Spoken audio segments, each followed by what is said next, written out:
Professor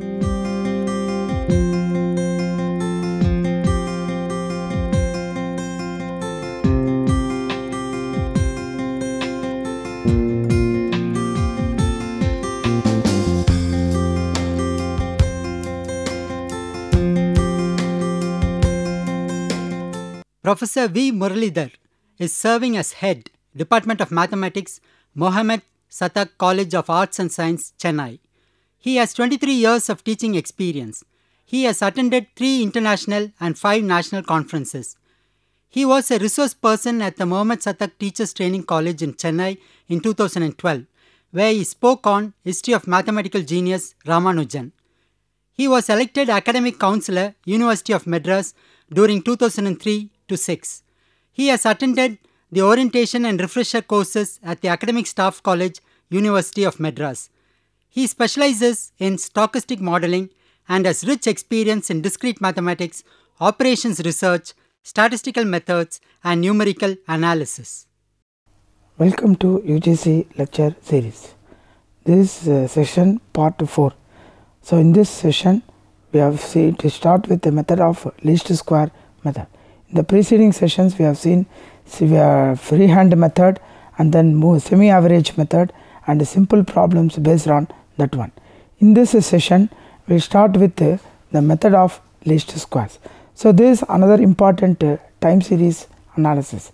In this method we take a mathematical model where we have a trend line helping to fit the data in such a manner that the following 2 conditions are satisfied. First one is the sum of the difference of actual value and the observed value must be 0. That is, the sum of the deviations of actual values of I and the computed values of I is 0. And second condition is sum of the squares of deviations of the actual values y and the computed values of y, that is yc, must be 0. And third condition, here we have to start by taking both together, and the line obtained by this method is known as the line of the best fit. Let us see how we compute this. The method of least square, it is used either to fit a straight line trend or to fit a parabolic trend. So let us start with the straight line trend method. So in this the straight line trend is represented by the linear equation, that is y suffix c equal to a plus b into x, where this yc is used to designate the trend values to distinguish them from the actual y values. Then your a is called y intercept or the computed trend figure of the y variable when x is 0, and b represents the slope of the trend line or the amount of change in y variable that is associated with a change of 1 unit in x variable. Now the x variable in the time series analysis, it represents the time. Now here we have to note an important thing, that is whenever we fit any straight line trend by the least square method, the following 3 things to be specified. First, you must say which year was selected as the origin. Second one, what is the unit of time represented by x? Is it half year or 1 year or 5 years? And in what kind of units is y being measured? And is it production in tons or sales in rupees or price in rupees or employment in thousands of workers? Second thing is, in order to determine the trend values of the constants a and b, we use the following 2 normal equations which are to be solved, and these normal equations are obtained by using the maximum minima principle for your least square method. So if we use that principle, we get the normal equations to be sigma y is equal to capital N into small a plus b into sigma capital X. Similarly, sigma xy is equal to a into sigma x plus b into sigma x square, where n represents the number of years which can be either months or any other period depending on the problem, and for which the data are given. Now let us see simple method or simple procedure for determining the values of this a and b. Now First we can measure x from any point of time in the origin, such as the first year, but the calculations are very much simplified when the midpoints in the time is taken as the origin, because in that case the negative values in the first half of the series and it balances out with the positive values in the second half of the series, so that the sum of the total values of x will be 0. In such a case, the above two normal equations takes the form sigma y is equal to n into a. The other part a into sigma x will become 0, and in the second equation sigma xy is equal to b into sigma x square, but the other one a into sigma x, that becomes 0. So hence we get your a value to be equal to sigma y divided by your capital N, and b value is equal to sigma xy divided by sigma x square. Let us see simple examples using this trend line method. Below are given the figures of production which are given in 1000 quintals of a sugar factory, and he has given the year and the productions in 1000 quintals. Year we represent from 2010, 2011, 2012 we go up to 2016, and correspondingly the productions are given as 2010 it is 80, 2011 90, 2012 92, we go up to 2016, that is 92. So for this problem we are supposed to fit a straight line trend to these figures, and you have to plot these figures on the graph and show the corresponding trend line. That is our objective.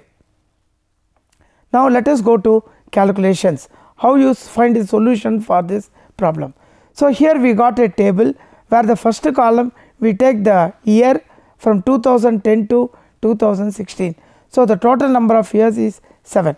Similarly, productions in quintals are given, which we represent by y, and it is going to be 80, 90, you go up to 92, and if you take the summation it is going to be 630. Then you write the x value where we are taking origin as the middle year, that is 2013. So you subtract 83 from each of these values, you are going to get correspondingly first 3 values or get negative values, and the next 3 you get positive value. Since if you add all these things the summation will be 0, that is why we are choosing origin as the middle year. And then you take the product x into y, multiply each value of y with the corresponding x. So we get 80 into minus 3 minus 240, so you can go up to 92 into 3, you get to 276. Next column we take square of x values, that is minus 3 whole square 9, minus 2 whole square 4, so you go up to last value 3 square which is 9, and summation of this column sigma x square will be 26. Now you would see the trend values. So the corresponding trend value is going to be 84, 86, you can go up to 96, and you take the summation of values we get 630. Hence the equation of trend line is given by yc is equal to a plus bx, where we obtained a value as 630 by 7, that is 90. Similarly b value is 56 by 28, which is equal to 2. So corresponding trend line is yc is equal to 90 plus 2x. Now let us see the graph of the trend line.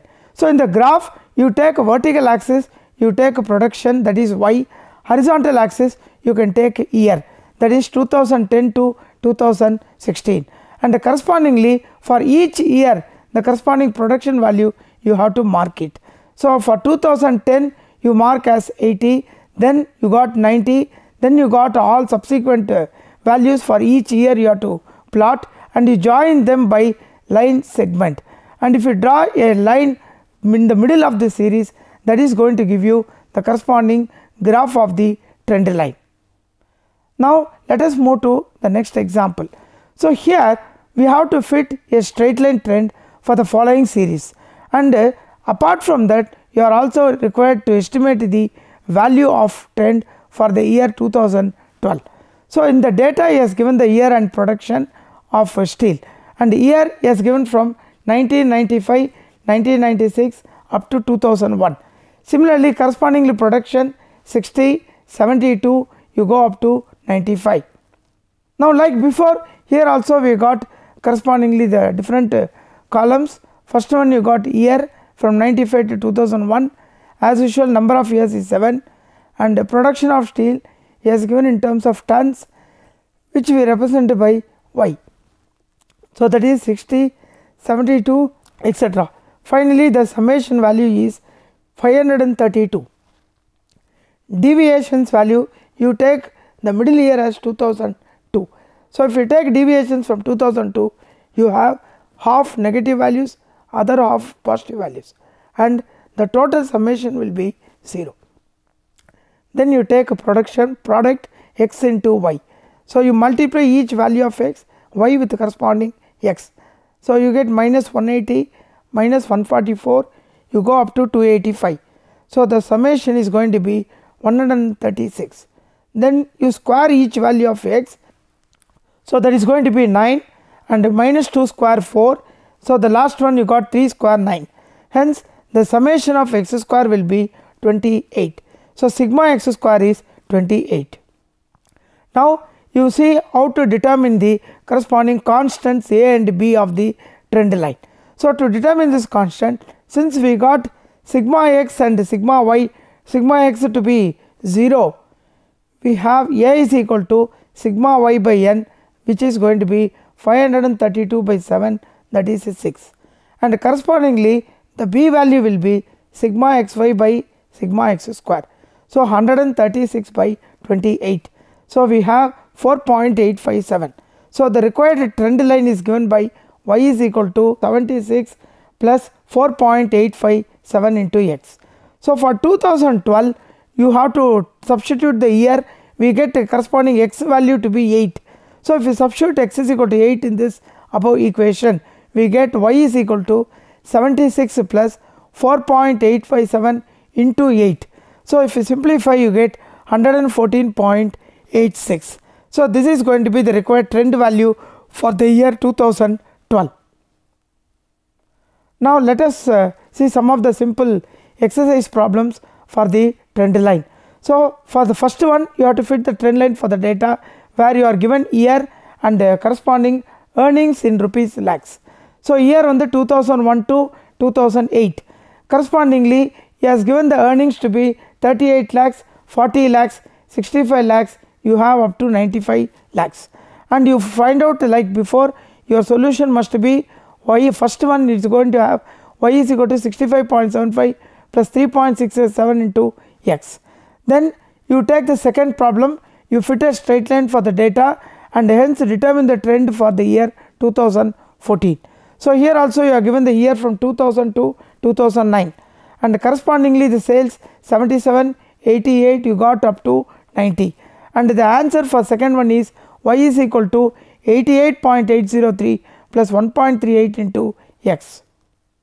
Now let us see some of the important merits and demerits of the straight line trend line. So first one, the merits is there is no possibility of subjectiveness of, since it is the mathematical model of the measuring trend. So here there is no question of any theoretical subjective one, here it is purely mathematical model. Second one is the trend values can be obtained for all the given time periods in the series, and this is not possible in other methods like moving averages, etc.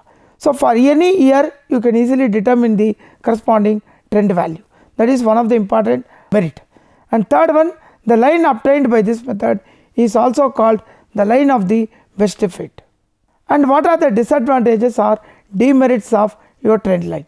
First one, this method is more tedious and time consuming compared to other methods, because for each year you have to take the middle year, you have to find a square, you have to multiply, take summation, that is why it is more tedious. And second one, the predictions are based only on long term variations trend, and the impact of cyclical, seasonal, irregular variations is ignored under this method, and it is also not flexible. And fourth one, this method cannot be used to fit the growth curves like logistic curves and Gompertz curves, etc. Now let us see another important method of trend line, that is non-linear trend line. So we also call this as second degree parabola curve trend. And in this method, the equation of nonlinear trend is given in this form: y is equal to a plus b into x c into x square, where c represents the y intercept and b is the slope of the curve at the origin and c is the rate of change in the slope. And the values of a, b and c can be determined by solving the following three normal equations simultaneously. See, these normal equations, as usual, we can obtain from the method of least square. Here we use what is called maxima minima principle. So if you use that principle, we get the corresponding normal equations. So we have sigma y is equal to capital N into a, b into sigma x, c into sigma x square. Similarly, sigma xy, a sigma x, b sigma x square, c sigma x cube.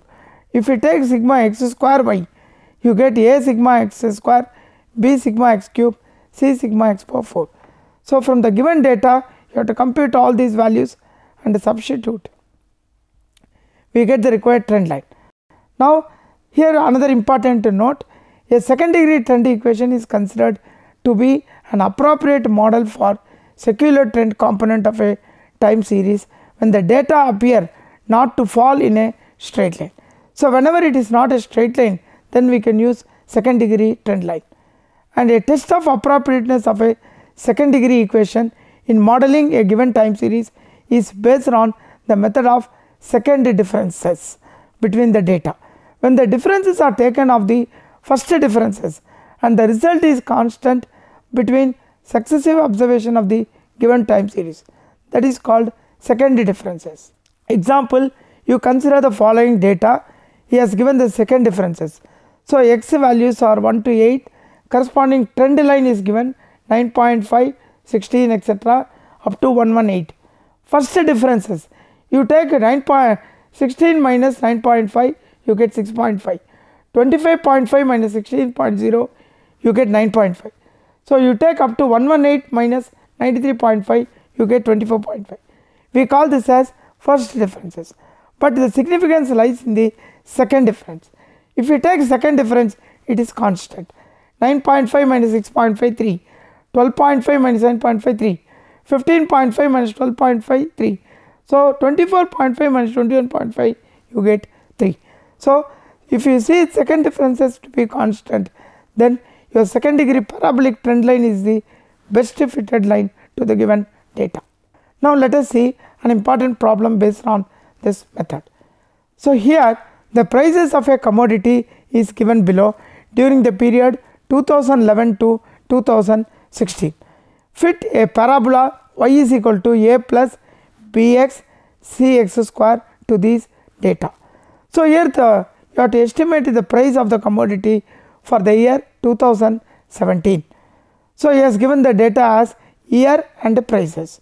Year on the 2011, 2012 up to 2016, and the prices 100, 107 etc. 192. Also plot the actual and the trend values on the graph. Now whenever I say second degree curve, you take the line of best fit or the parabolic curve of the best fit to be y is equal to a plus bx plus cx square. Now the objective is to find the values for a, b, c, and you determine this by using the normal equations for parabolic method. So we have sigma y, na, b sigma x, a sigma x square etc. Now let us move to the table. So here in this parabolic table, we have got a year given 2011 to 2016 and the number of years is 6, and correspondingly prices are given 100, 107, 128, you got up to 848, and you take the origin as 2013. When you take origin, you are going to get corresponding x values to be positive above and negative below. So -2, -1, 0, then 1, 2, 3, 4, and here your x square each of this x, that is going to give you 4, 1 etc. up to 9. So sigma x is going to be 3, sigma x square 19, then x cube, that means you multiply x square with x, you get x cube column, x power 4, you square the x square values, that is 4 square you got 16, and 1 square you got 1, finally 9 square you got 81, and sigma x power 4 you add all the values, you get 115, sigma x cube 27. Then x into y, multiply each value of x with the corresponding value of y, that is going to give you minus 200, minus 107, etc. up to 362, 576, and the summation of xy will be 771. Then you find x square into y, multiply x square column with the corresponding y column. So minus 4 into 100, so you got 400, 1 into 107, you got 107, finally you got 9 into 192, we got 1728. If you take summation of x square y, 3099. Next you get the corresponding trend values, you substitute these summations in the corresponding equation, you get the trend values on the right side. 97.717 you got up to 196.857, and summation is going to be 848.002. Now you substitute all the sigma values in the normal equations. So the first equation becomes 848 is equal to n into a, so 6 into a, then b into sigma x, so 3b, c into sigma x square 19, so that is first equation. Second equation 771 is equal to 3a plus 19b, so this is sigma x, this is sigma x square, sigma x cube 27 into c, then sigma x square y 3099, so a into sigma x square, so 19 into a, then x cube 27 into b, finally sigma x power 4 115, so 115 into c. If we solve these equations, we have got 3 equations in terms of a, b and c. So we do by following method, multiply equation 2 by 2 and keeping the 1 as it is, you solve these 2. So if you solve it, you get the following, 848 is equal to 6a, so 1 we are keeping as it is. Second equation, if you multiply by 2, we get 1542, 6a, 2 into 19 you get 38b, 2 into 27 54c. You solve this by subtracting, so 6a will get cancelled, and others if you subtract you get 694, 35b, 35c. Call that as fourth equation. Now multiply fourth by 19 and third equation by 3, we get the following 2 transformed equations. So you can see that 57a is common, if you subtract this a will get vanished, we get equation in terms of b and c. So 5352 equal to 280b plus 16080c. Now multiply 4 by 8, we get another equation in terms of b and c, that is 5552 280 into b plus 280 into c. Now you solve these 2 equations, you get the value for c and b.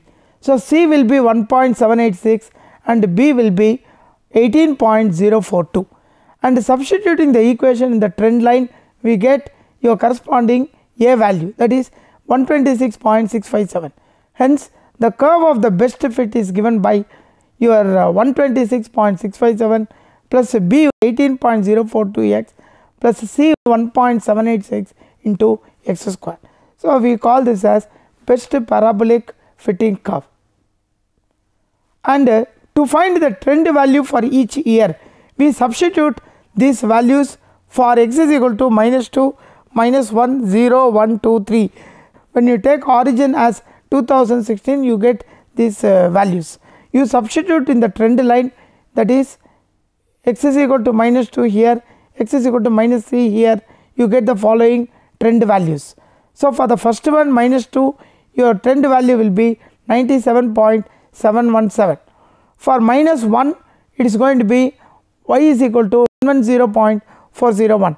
Then for third one 0, it is going to be 126.657. And finally for x is equal to 3, your trend value will be 196.857. Now after finding the trend values, we wanted to calculate for a particular year. This 2017 goes beyond the given data. So for 2017 also one can find the trend line, and for 2017 corresponding x value will be 4. So you substitute 4 in the trend line. So you get 126.657 plus 18.042 into 4 plus 1.786 into 4 square, that is going to give you 227.401. So this is a required trend value for the year 2017. Now the graph for the curve, you have to plot the year on the x axis and the corresponding your production on the y axis, and you for each of the year you plot the points, you are going to get a trend line. From this you draw in a trend line, you get a non-linear curve and the corresponding trend line. Now summary, in this session we have learned about the method of least squares in fitting a straight line trend and a parabolic trend curve for the data, and we have seen some of the simple problems based on them and exercises. So here for the following problems you fit a parabolic curve to the data. So first one, he has given the year and sales, and from 2001 to 2007 correspondingly sales 125, 126, you got up to 143, and the answer you can check it to be 1.35 into 1.35 plus 3.107 into x. For the second one you got trend values you have to determine, and he has given the year for 2004 to 2011, and correspondingly productions are given 80, 90 etc. up to 104, and the trend line is given by y is equal to 91.75 plus 1.25 into x. Thank you.